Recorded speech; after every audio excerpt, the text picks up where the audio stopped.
You gotta be ready, man. It's coming whether you're ready or not. So this is the week of the midterm. The labs this week up through Thursday are focused on review of the midterm. There's also, in addition to that, review sessions schedule that's on the outside. The assignment 6, which will be released probably tomorrow, possibly today. You'll start on that on Thursday, and from now on, assignments will be due on Wednesday. Okay, so there's no assignment due this week. And same with the quiz. The quiz used to be on the weekend. Now from now on, the quiz is going to be Tuesday to Thursday. And the actual details are on the outside. Any questions? All right, so we left off. You remember anything about, this is Computer Science 215. So, we're looking at this.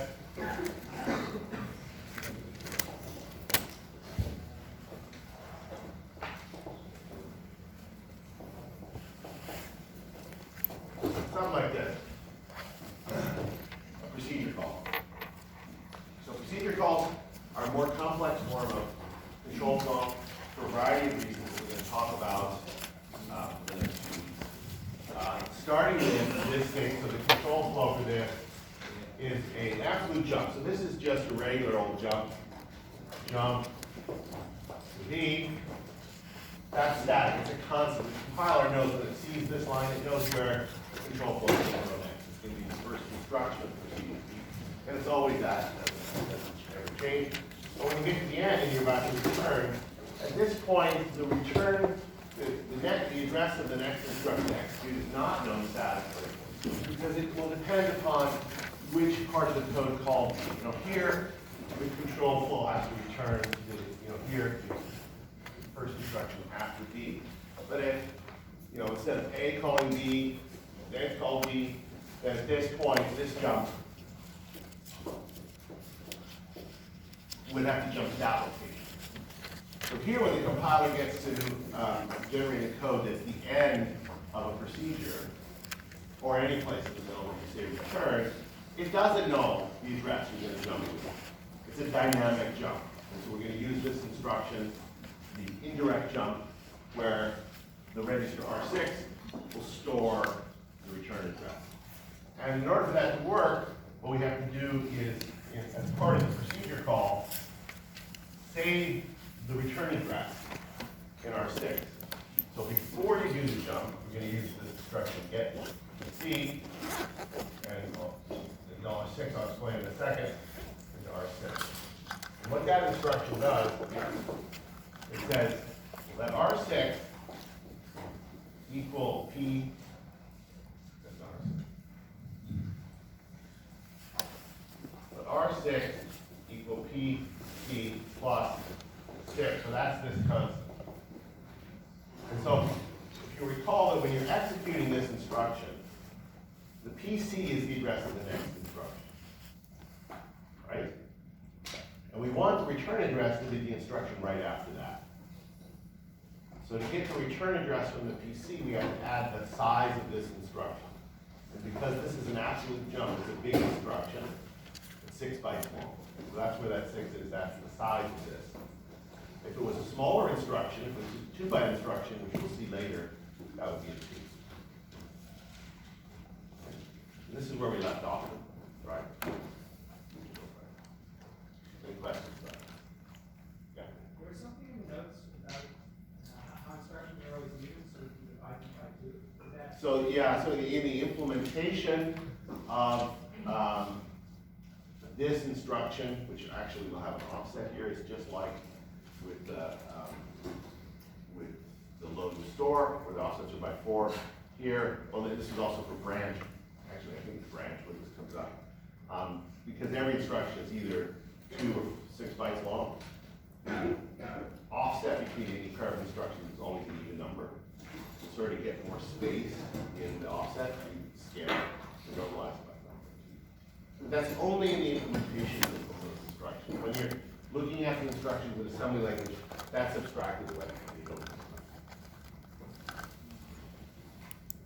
Okay, so I will point out that this situation here where the call to B is a static jump is not true for object-oriented programs where that is a, that procedure call is a polymorphic call. So if this was, for example, like A x dot D, then the actual procedure that's called is determined by the value of x and it's dynamic. And that's what we'll talk about this in C, all procedure call, but when you say this and that name is a procedure that's a static jump, right? C++, you can have either static jumps or polymorphic calls. So, make sense? All right. So, we're now going to come to parameters. So here I've got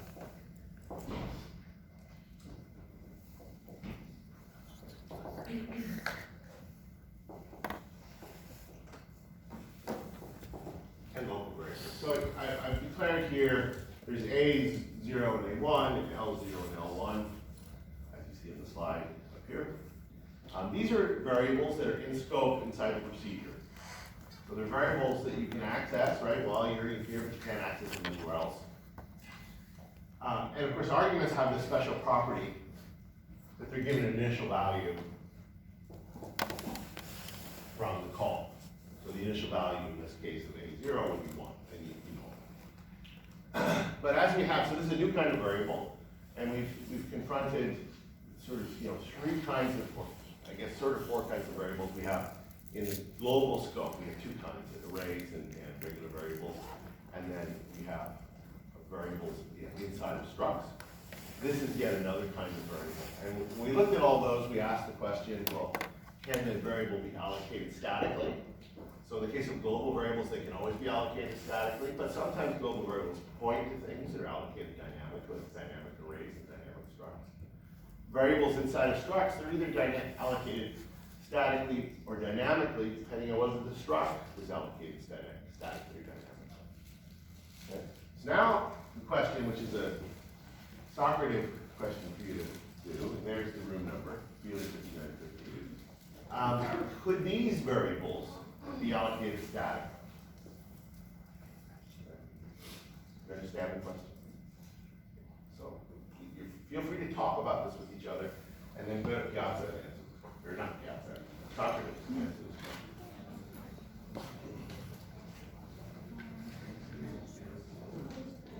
Oh, A0, A1, L0, and L1, all four of those.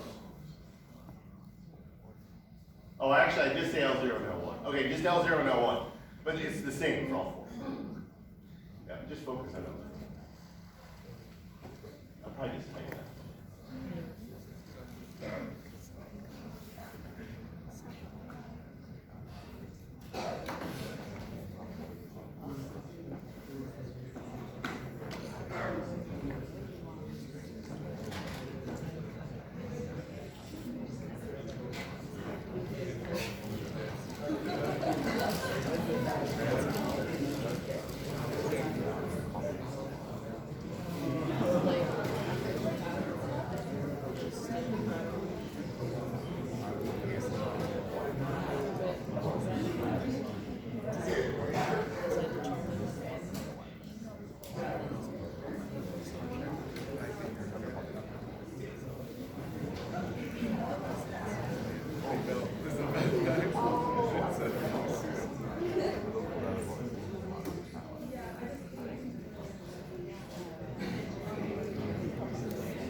Okay, so 15 seconds.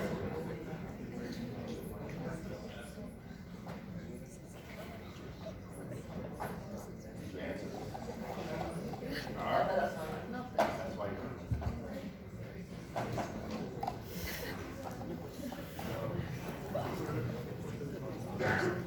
3, 2, 1.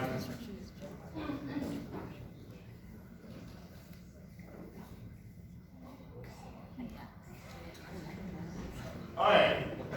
So it's all over the place here. Almost the least popular answer was the correct one. So we would like the answer to be yes, because if the answer is yes, then programs that make procedure calls essentially will run faster, because the storage for those variables will be pre-allocated by the compiler, right? That's what static allocation means. Remember, allocation means it's the time when a variable gets space in memory, where it gets an address. And so if a variable, like for example L0, is allocated statically, that means there's just one copy of L0 in memory somewhere, or maybe a finite number of copies. So let's look at an example to see why the answer is yes, but only if you eliminate recursion and mutual recursion. So here's the example. I have a procedure B. Keep putting the wrong cap on the instead of making blue turn black. Black turn blue. So here we have B, and it has one parameter, A0. And then it has a local variable L0. It says, okay, well let L0 equal A0, and then recursively call itself with one less until you get to the base case of A0 equal to 0.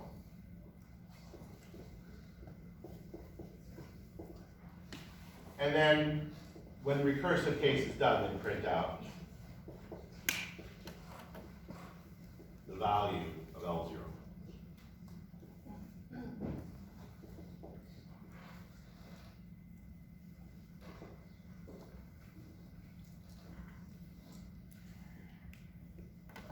Get that right? And let's say we make a call here of B equal to 2, or B called the parameter 2. What should print? We'll discuss this with each other for a second. What should print?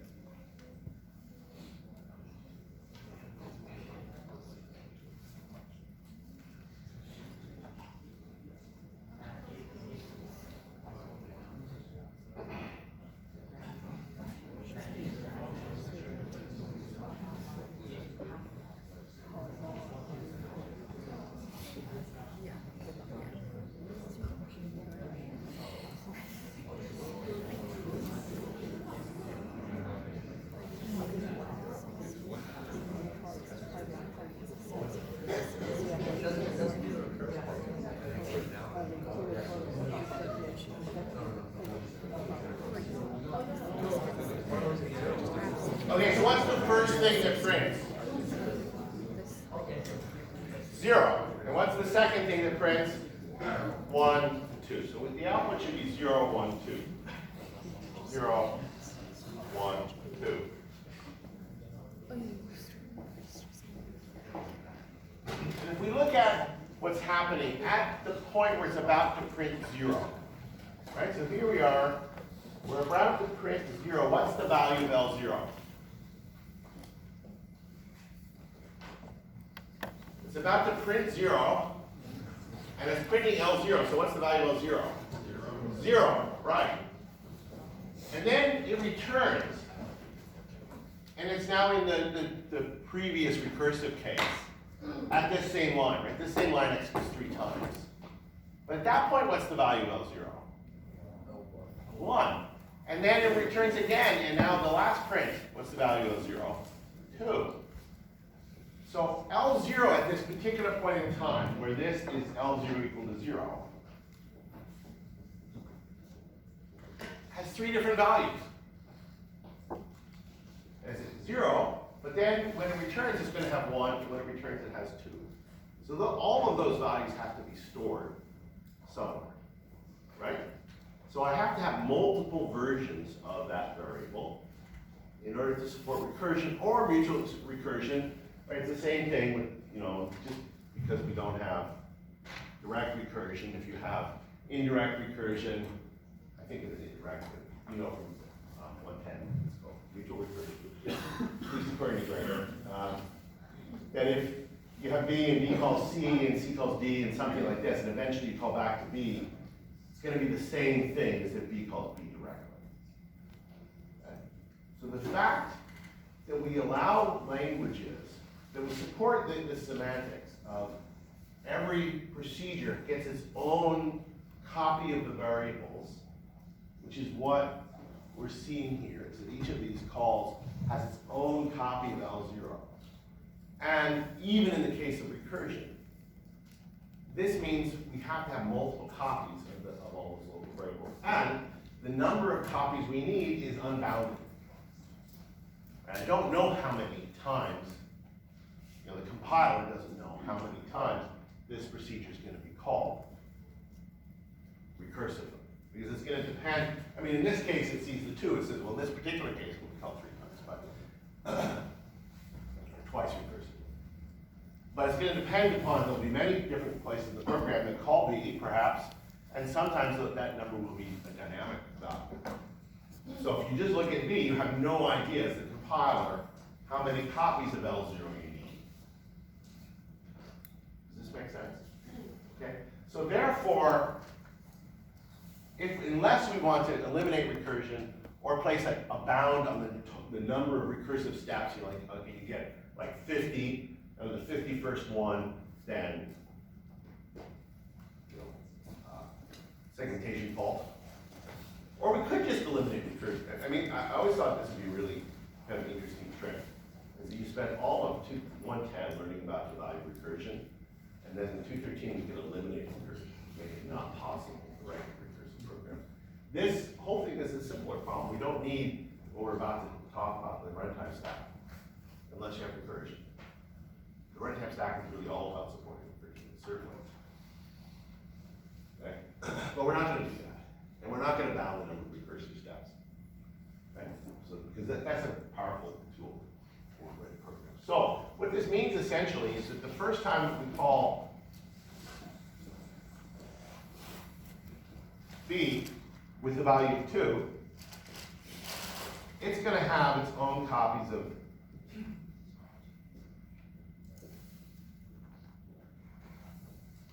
and so what are they? So that's 2. I actually don't have. And that is 2. Okay. And then there's the recursive call.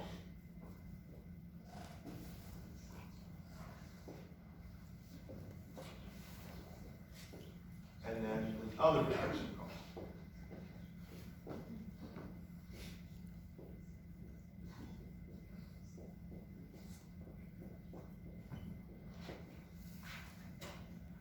And at this point, we're right here. And when the procedure returns, the meaning of these variables is going to change. And we're going to use these values instead of these values. And when we get to the final step, we'll be using these values instead of these values. These things, you'll see on the next slide, are called activation frames. They're going to be allocated dynamically. So an activation frame is all of the state that you have to save for a procedure call.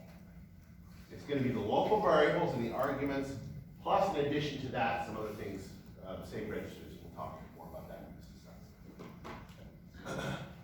An activation is the name that we're going to give to a procedure call. So we can look at the code for a procedure, and the code for a statement, the statement, that's actually the procedure call. But when it happens at runtime, we'll say that this procedure's been activated. So this procedure gets activated 3 times in this particular example. Does that Make sense? And that's what we call these things activation frames. The scope of local variables, as you know, is within a procedure. What's the lifetime of a local variable? Talk with each other about that. What's the lifetime?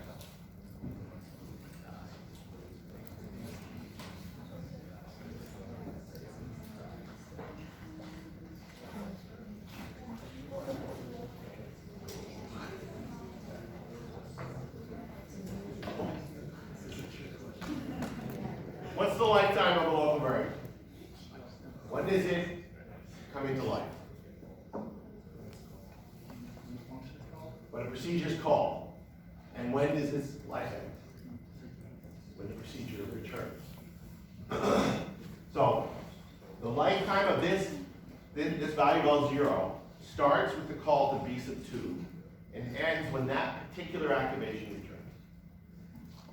Right? So you can see that there's now a thing that happens when you make a procedure call that is necessary for this to work.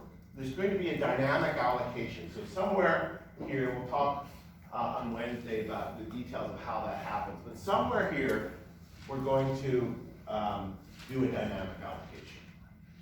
Right? So there'll be something like malloc of the activation frame on this path and something like free of this path on the return. Right? So this is activating this procedure B and deactivating, free the activation frame. Create the activation frame, free the activation frame. And if B calls itself recursively, it'll be the same thing. So this is, recursive call, right? So this will be malloc. And I don't know, the return.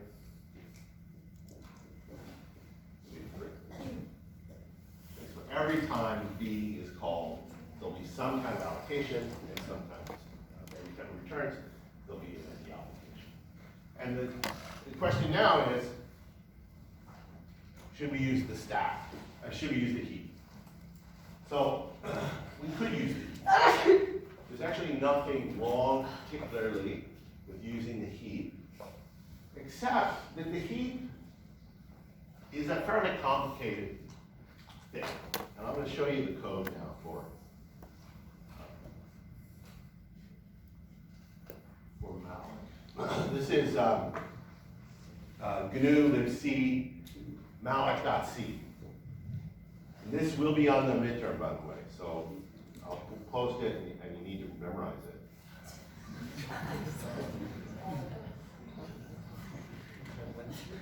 It's 5,000 lines of code. Of course, I was joking, it's not a midterm. Did you really believe me? I'm sorry.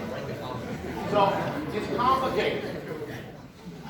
And the reason it's complicated has to do mainly with managing something called fragmentation. I'll just show you an example of what fragmentation is. So if you think about activation frames, so this is these things. They're allocated, so this represents a bunch of procedure calls where nothing has returned yet. Right? They're just kind of being stacked up here. No returns, so there's just been allocations, no freeze.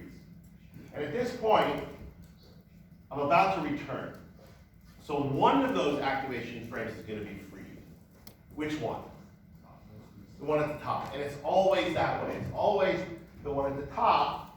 The most recent one that was allocated is the procedure that's currently running, right? And so that's the only one that can return. And so there's this pattern of deallocation that is much simpler than if you have the general case of a heap. So if you say new, and I've got a bunch of things that I've allocated, and then I say free, I could choose any one of these things to free. So I might free that one, I might free that one, I might free that one, I might free that one. And this is an example of a problem that will eventually, if it wasn't handled correctly, lead to the same symptoms as you have for memory leaks. And it's called fragmentation. And it's the reason it's fragmentation, what that word means, is that the free space, which is the white stuff, is fragmented, it's broken up into chunks. And so if you look at this, and if the biggest chunk is that big, and I want to allocate something that big, there's space for it, but it won't fit in any of the available chunks.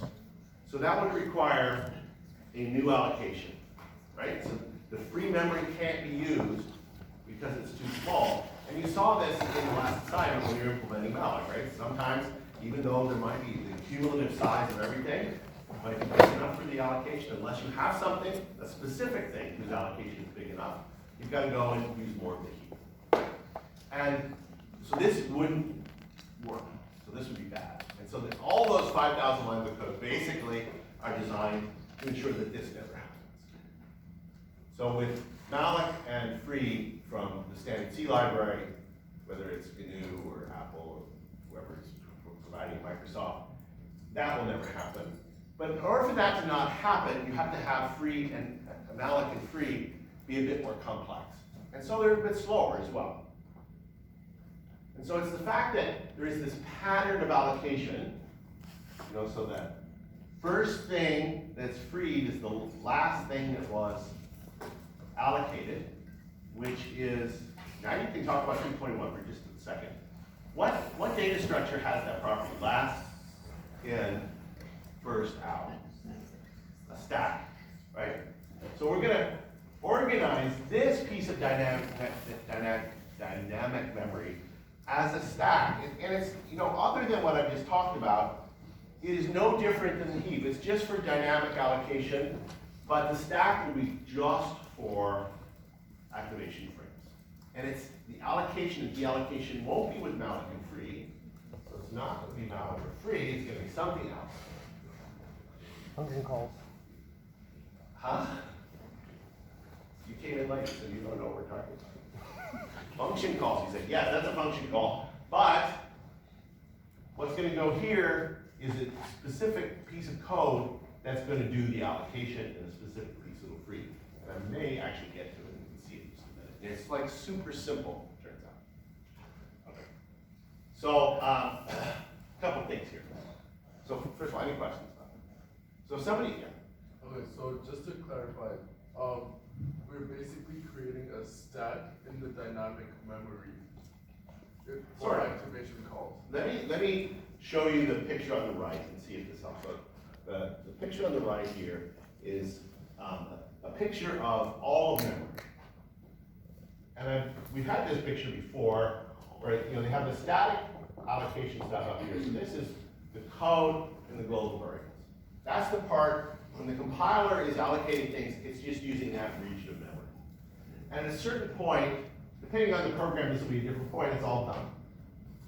And we spoke previously that the heap will start here and will grow down as needed. Now in the old days, where memory was very limited, in a, for example, 16-bit address space, there's not very much memory. Even in a 32-bit address space, there's only 4 gigabytes of addressable memory. The idea was, so where should we put the stack? Well, we could put it like, I don't know. Where should we put it? Well, look, the bottom. We have space at the bottom. Let's put it there. And we'll have the stack grow up. So this way, if you have a program, it like has a lot of recursion or a lot of big local variables, so it needs a lot of stack space, but doesn't do a lot of news or mallocs, then its stack will grow up like this. Whereas, on the other hand, if you have a program that doesn't need a lot of stack space, but does allocate a lot of things with malloc, then its heap will grow down like this. And the idea is that the boundary between the heap and the stack will be flexible. It will adapt depending on the needs of the program. Now, of course, there's one big problem with that. What is the problem? Yes, what happens if they crash into each other? And in the old days, what happened is people would just be sad. But actually today, it doesn't look like that at all. So this is is now to scale with the 64-bit architecture, like the static stuff is about that big. And then, and here's the heap, and here's one stack, and here's another stack. There's lots of stacks, actually. You'll see why later. One program usually will probably have 20 stacks, 50 stacks. They're all quite small compared to the overall memory. And we also, using virtual memory, we can detect when a program passes through the top of its stack and crash the program, which makes you a little bit sad, but it's not as sad as if you start writing things randomly over the heap of the stack. But I'm telling you all this because of the fact that initially this was the configuration. Stacks grow up in memory. So, and that's the way I've drawn it here. Okay? And we're going to use, I'll just put it right here, a register to store the address of the current activation frame. So this is the address of the stack, but a particular point on the stack. And that's called the stack pointer. In our case, it's R5.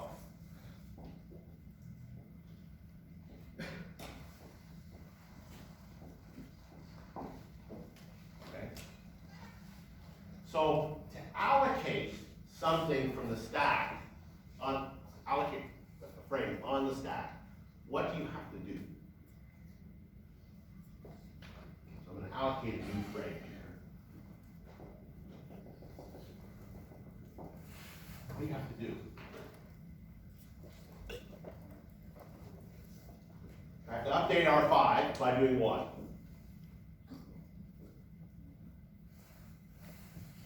Stack pointer, and then minus the size of the. Right. So you have to subtract something from the stack pointer. So this is so allocation is just simply R5 gets R5 minus X, where that is the size of call E, so B, the thing that's being called activation.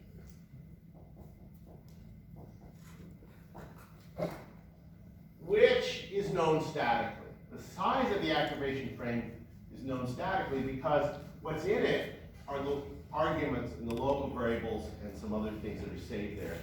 The those are all static. The number of arguments in a procedure is determined when you type that in. The compiler knows how many arguments. You give them all types, so it knows how